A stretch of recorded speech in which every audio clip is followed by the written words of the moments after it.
That your branding is more than just your logo and your color. It's a feeling more than anything. And an attitude. Yeah. And how does that carry across amongst your entire customer experience? And I can honestly say, if you're not thinking about your customer experience as a business owner, you're really missing the mark. Yes. Welcome to Purposeful Podcasting. I'm Wendy. And I'm Krystal. This podcast is meant to share how we and other entrepreneurs bring together purpose and passion to leverage profit in our businesses.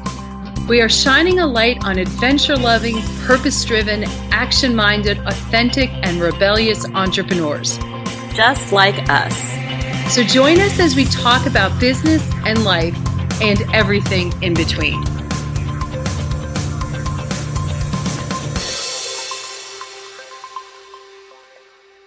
Welcome back, everyone, to this week's episode of Purposeful Podcasting. My name is Krystal, and I'm here in person with Wendy. Woot, woot, woot. Yay. And we are wrapping up tonight a masterminding weekend. We did a little bit of mini mastermind here at Disney. Yes. We started off the weekend where I ran a 10K with Wendy's family. I did not. We were not going down that path this year.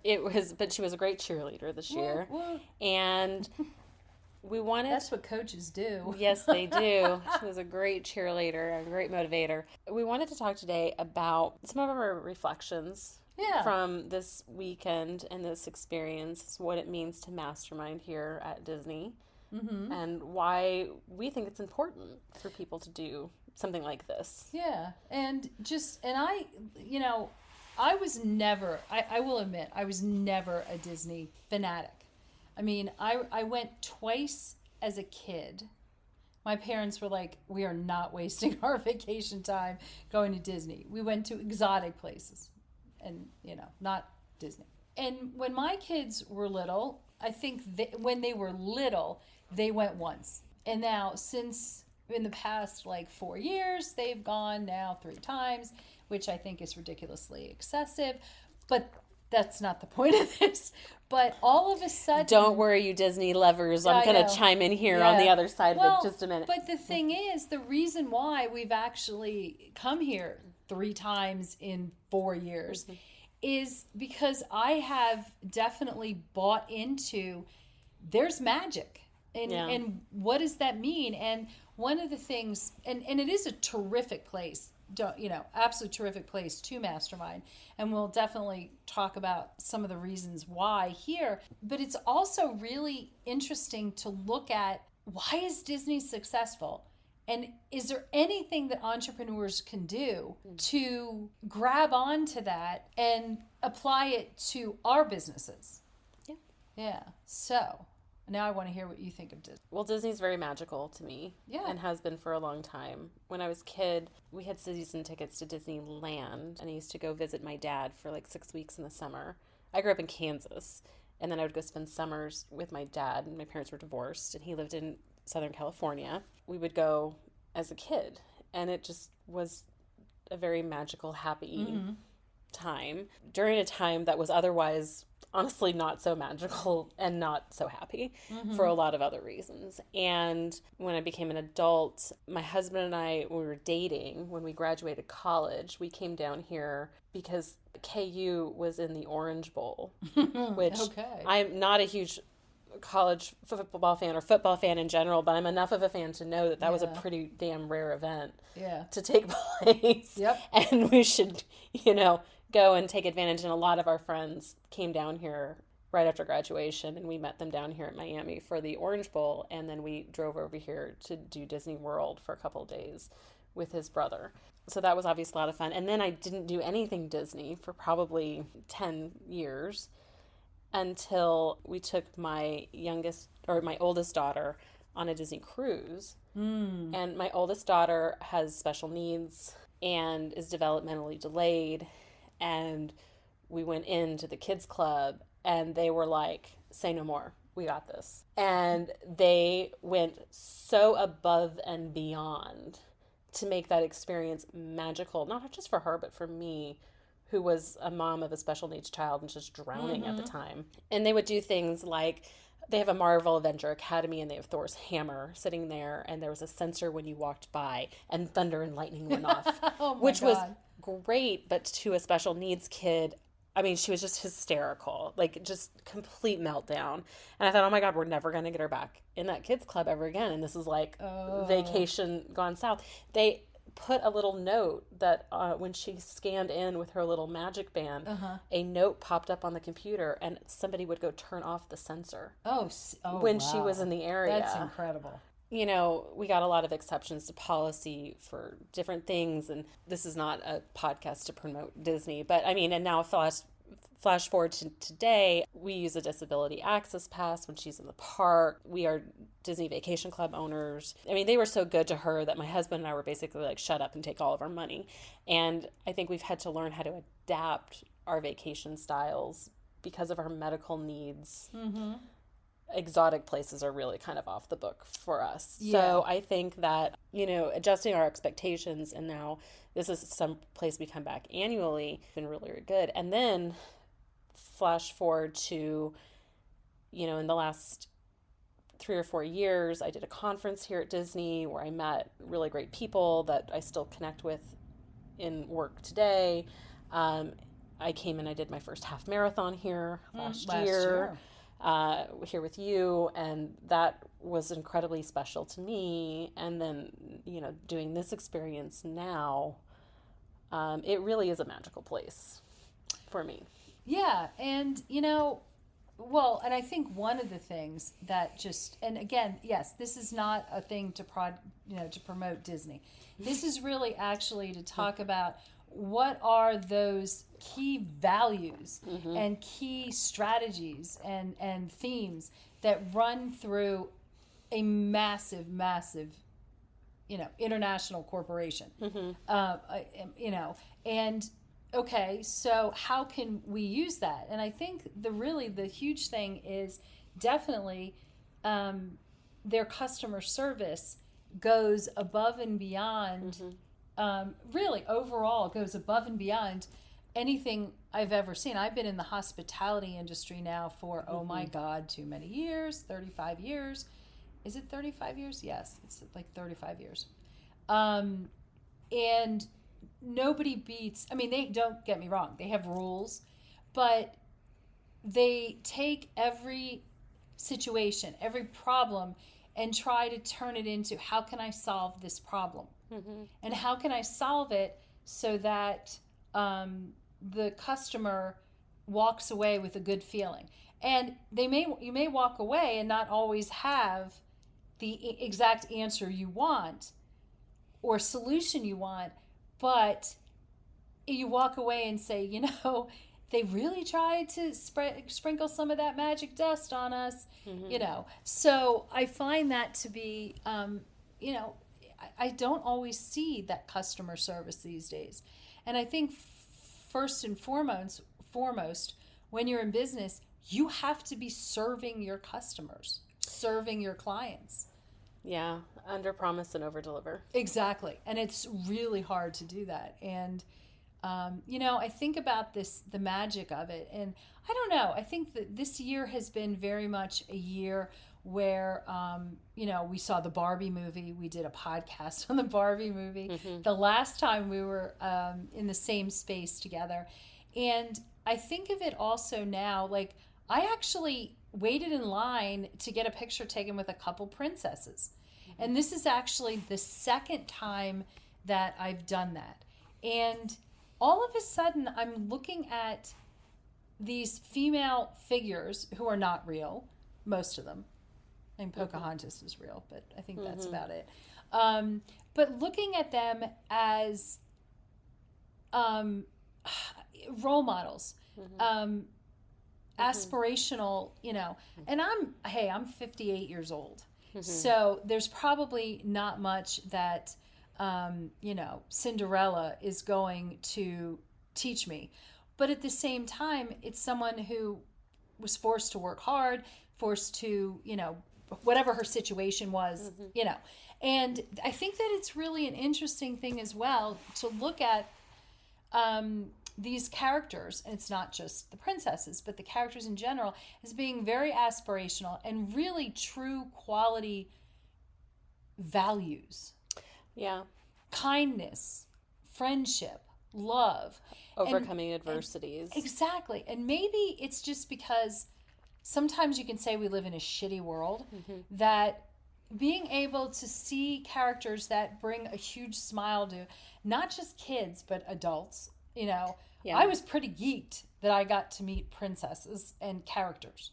Yeah. Yeah. Well, and I think Goofy is still my favorite hug. I mean, that's fun. I think that when you look at Disney and what it can do, I used Disney lyrics on a coaching call recently with our clients who are coaches that want to help mother-daughter relationships. Yeah. And we were talking about their why and their big mission and their purpose. And my kids are very into the Wish movie right now, which was the princess we saw. We saw Asha on, Friday? My days are all running together. The big message and the lyric from that movie was, so I make this wish to have something more than this. And I've been thinking about that line a lot lately as it pertains, a little bit to Disney. I thought about when we're walking around the parks and how he had a vision of something more than just what was originally offered. Yes. And then I think about that as business owners, how many of us are taking that mission into what it is that we do and why it is that we do. We become coaches because we want to help women save their lives. So I make this wish to have something more than this. Yes. And how powerful that can be taken across in so many different things. And I think, and it honestly, it gets me kind of choked up and tearful in certain ways. I can tell. Because it's very, it's just like very to my core of why so many of us do what we do and how we want to spread a little bit of that magic into the world as well. And I think those that are successful in their business are the ones that take it that way. Yeah. And the ones that are unsuccessful are the ones that are not sprinkling that magic or that pixie dust into their business. Because it comes across. Very much so. Very much so. And, I also think about how that is actually intertwined and really the brand. We all talked about our brand. But when you're talking about incorporating this magic, these dreams, it makes for a very authentic business. I mean, I think that people could say many things about Disney. I don't think inauthenticity is one of them. And I think that we all need to strive to have brands that not only talk the talk, but walk the walk. Be genuine in terms of what you offer, what you can offer, what you can produce. All these sorts of things, I think, are so very important. You don't have to be everything for all people. There are people who do not like Disney. And that's perfectly fine. They can go to Universal down the street. Disney does not care. By the way, they're pretty unapologetic about what they are or are not. Yeah. I do think that that's actually something that is important for all of us as entrepreneurs, as business owners, to really lean into that we are our brands. And what does that mean? What does that look like? How do we want to be for our clients? Well, and that your branding is more than just your logo and your color. It's a feeling more than anything. And an attitude. Yeah. And how does that carry across amongst your entire customer experience? And I can honestly say, if you're not thinking about your customer experience as a business owner, you're really missing the mark. Yes. Your brand is made up of the stories we tell.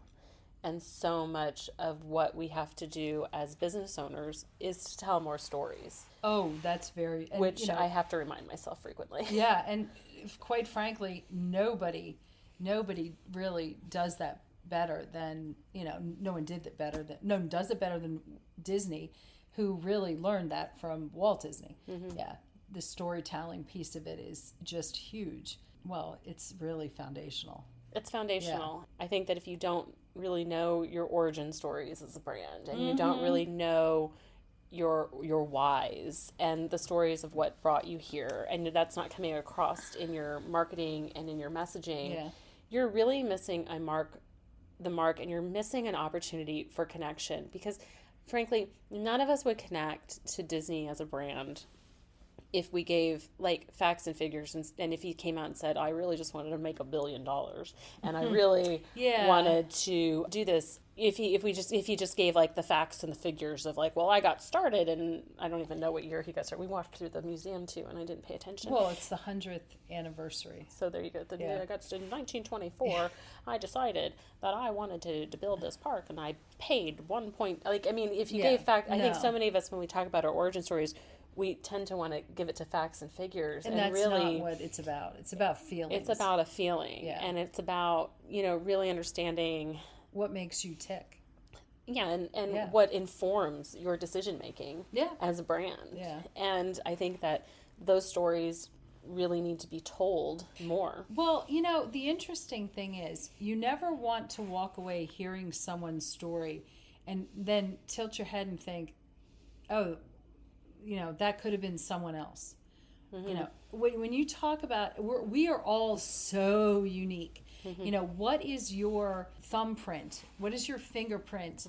That actually is your story. And you need it to be as powerful as Disney's story. And I think that successful brands are both at the same time inspirational and aspirational. Oh yeah, definitely. In their storytelling and how they're doing that. And that, guys, to be inspirational and aspirational, it doesn't mean you need to be a billionaire. It doesn't mean you need to hit, a 7-figure business. Well, unless that's what you want. Yeah. But mostly it's about, again, that feeling and creating, the lifestyle that you're looking to create, and how are you modeling that for other people. And when we talk about what are clients looking for, it's interesting when you ask people like, what do you like about Disney World? They're not going to tell you, well, we love the fact that there are 16 properties that we can stay at, and there are they're going to tell you about the transformational feeling they have at the end of the vacation. And so I think when we're sharing our client experiences and things like that, I think we have to remember, me telling you that our client booked 4 calls based off of the social media strategy we gave them really doesn't mean anything, but the transformation that they had does. Yeah. And how much more confident they feel in putting themselves out there to get clients and things like that. That's the thing that matters. That's really interesting you say that. I'm going to go off on a bit of a tangent, because I've noticed lately, I've seen a lot of marketing lately that talks about actually, I booked a call, or I did this, or I did that. And I think that it creates FOMO, that if I work with you, then this will happen. And I think that's really, anyway, that's an interesting thing we may want to we'll have to dive into that in a different call. So let's sidetrack that. But it is again, just think about, how are you aspirational and inspirational in your marketing and in your branding to create that FOMO and to create that want without being robotic and without being... I think it's also, when I think about Serendipitous Rebel, I think, inspirationally, aspirationally, that I am here at Disney, I am able to do things that maybe I otherwise would not have been able to do, but because of business. Also, it is very much the lifestyle that and it's not just that we're able to travel, it's that I work part-time.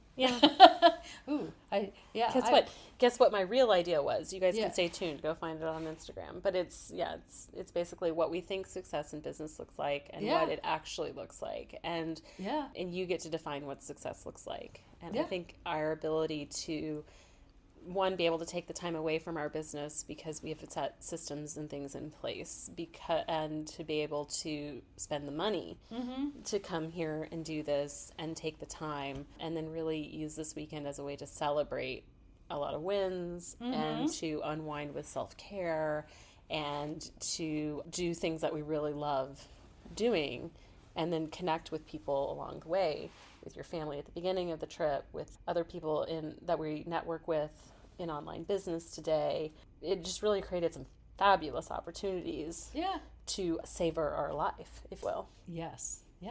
I really think, again, going back to the overall, I think that's very in line with our brand. Yeah.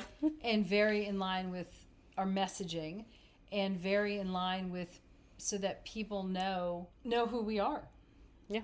Which I think, Disney's all about. And, hopefully our customer service rocks. Well, yeah, because I do our customers. No, I'm teasing. Yes. Isn't that so true? No, I agree. And I think it's just, this is a company we feel very much in alignment with. And so I think that's, it's fun to showcase as well. And I never thought that I would, which is so crazy. Oh, that is crazy. I know. Huh. Oh, well. Yeah. And until next year, until next year when we're back at Disney, probably. Is this like a yearly thing now? It's starting to feel that way. Yeah. I mean, to do the marathon event or the race weekend, and then I come annually with my kids. Yeah. Over spring break. Yeah, I don't. No. Oh, I do. It's so much fun. Anyway, well, this has been a lot of fun. Yeah. So it's back to the grind, mañana. Yes. And we will see you again next week. Bye. Bye. Thanks for listening. Be sure to subscribe and leave us a rating. But only if you liked it. Otherwise, just keep it to yourself.